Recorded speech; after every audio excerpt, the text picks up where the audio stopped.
लातूर जिल्ह्यातल्या 6 विधानसभा मतदारसंघासाठी आज काँग्रेसनं मुलाखती घेतलेल्या आहेत। साधारणतः 30 उमेदवारांनी आपापल्या मुलाखती दिलेल्या आहेत। मात्र महाराष्ट्रातलं एक उत्तम उदाहरण आहे लातूर शहर, जिथे अमित देशमुख प्रतिनिधित्व करतात, किंवा लातूर ग्रामीण जिथे धीरज देशमुख प्रतिनिधित्व करतात, तिथे काँग्रेस कार्यकर्त्यांनी विश्वास दाखवत एकाही उमेदवारानं मुलाखत दिलेली नाही आहे। मला सांगा, आज किती मुलाखती झालेल्या आहेत 6 विधानसभा मतदारसंघापैकी, आणि अहमदपूर आणि आपण उदगीर मागतोय ते कसं?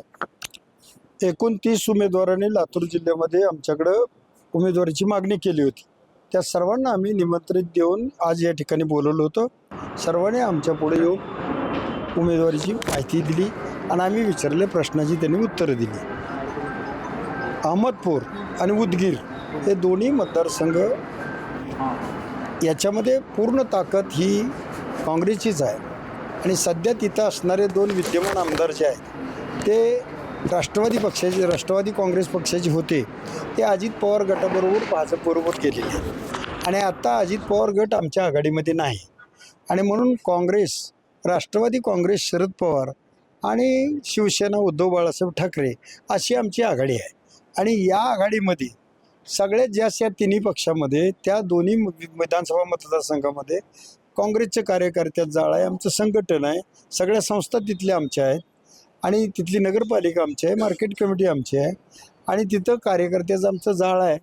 आणि त्या दोन्ही पक्षातले सर्व कार्यकर्ते अजित पवार गटाबरोबर गेल्यामुळं त्यांना तिथं कार्यकर्ताच नाही। अशा परिस्थितीमध्ये त्या दोन्ही जागा काँग्रेस पक्षाला द्याव्या। आणि सध्या तिन्ही पक्षामध्ये आमच्या तिथली संघटनात्मक परिस्थिती आणि तिथं कोण निवडून येईल याची शक्यता जास्त आहे, त्याला उमेदवारी द्यायची तिथली, असं धोरण ठरल्यामुळं आम्ही अहमदपूर आणि उदगीर आम्हाला मिळावं, आम्ही तिथं निवडून येऊ शकतो। आणि सर्वात तिन्ही पक्षामध्ये जास्ती शक्यता काँग्रेस तिथं निवडून येण्याची आहे, म्हणून आम्ही या दोन्ही मतदारसंघात काँग्रेसच्या उमेदवाराला उमेदवारी मिळावी अशी मागणी केली। लातूर शहरामधून जिथे आपण प्रतिनिधित्व करतात, तिथून एकही उमेदवारानं म्हणजे मुलाखत दिलेली नाही आहे। म्हणजे निर्विवाद आपण उमेदवारी आपली जी आहे ती दाखल होते पक्षात। नाही, मला असं वाटतं हे माझं सौभाग्य आहे की लातूर शहर विधानसभा मतदारसंघामध्ये काँग्रेस पक्षामध्ये एकजूट या माध्यमातून आम्हाला पाहायला मिळते। आणि मी त्या सगळ्याच काँग्रेस नेत्यांच्या आणि कार्यकर्त्यांचा आभारी आहे की आम्ही एका विचाराने या राजकारणामध्ये सक्रिय आहोत, आणि त्याचंच दर्शन मला असं वाटतं या निमित्तानं आपल्याला झालेलं आहे। उदगीरवर आपण दावा केलेला आहे सातत्यानं, आणि औशावर पण दावा केलेला आहे। 6 विधानसभापैकी 6 काँग्रेस मागते, मग महाविकास आघाडीचा धर्म जो आहे तो कसा पाळला जाईल? आणि मला असं वाटतं महाराष्ट्रामध्ये असे अनेक जिल्हे आहेत की जिथं आमच्या मित्रपक्षाची ताकद आहे, आणि तिथं काँग्रेस पक्षाला प्रतिनिधित्व फारसं असत नाही। परिस्थिती बदललेली आहे, आणि या बदलत्या परिस्थितीच्या पार्श्वभूमीवर काँग्रेसच्या कार्यकर्त्याला असं वाटतं की त्या विधानसभा क्षेत्रामध्ये आता काँग्रेसला संधी मिळाली पाहिजे, आणि त्यात काही चुकीचं नाही।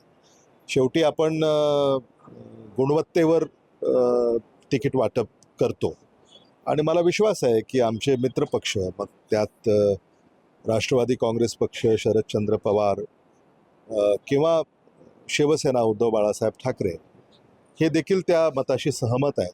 त्यामुळे महाविकास आघाडी म्हणून एकमेकांना देखील सहकार्य करणं हे आघाडीचा धर्म आहे।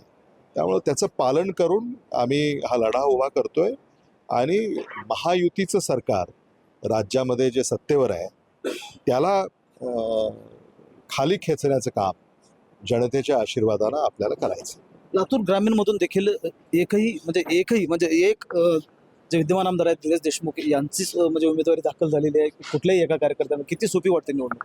नाही, कुठलीही निवडणूक सोपी नसते, आणि सर्वप्रथम मी आमच्या सर्व सहकाऱ्यांचे आभार मानेन, आमच्या सगळ्या टीमचे आभार मानेन की त्यांनी माझ्या उमेदवारी अर्जाला पाठिंबा दिला। एक मुखी पाठिंबा प्रदेश आमच्या सचिवांकडे तो दिलेला आहे, आणि येणाऱ्या काळामध्ये मी भाग्यवान आपल्या समजतो की भारतीय राष्ट्रीय काँग्रेस पक्षाच्या गेल्या वेळेस मला पहिल्यांदा त्यांनी उमेदवारी आमदार म्हणून मला निवडण्याची दिली, आणि परत एकदा माझ्या सगळ्याच सहकाऱ्यांच्या आग्रहानं परत एकदा माझी उमेदवारी आम्ही पक्षाकडं दाखल केलेली आहे, आणि अपेक्षा करतो की पक्ष त्या उमेदवारीला पुढे करेल। आणि येणाऱ्या निवडणुकीमध्ये काँग्रेसच्या तत्वावर, महाविकास आघाडीच्या अजेंडावर आणि महाराष्ट्राच्या जनतेच्या प्रश्नांसाठी येणाऱ्या निवडणुकीमध्ये आम्ही ते प्रश्न जनतेसमोर घेऊन जाऊ। आणि आम्हाला खात्री आहे की ह्या लातूरमध्ये जी परंपरा राहिलेली आहे की नेहमीच ह्या मतदारसंघातून काँग्रेसच्या विचाराला पुढं केलेलं जनतेने ह्यावेळेसही ती आशीर्वाद आमच्या मागे उभं करतील। महेंद्र जोंधळे, TVN मराठी, लातूर.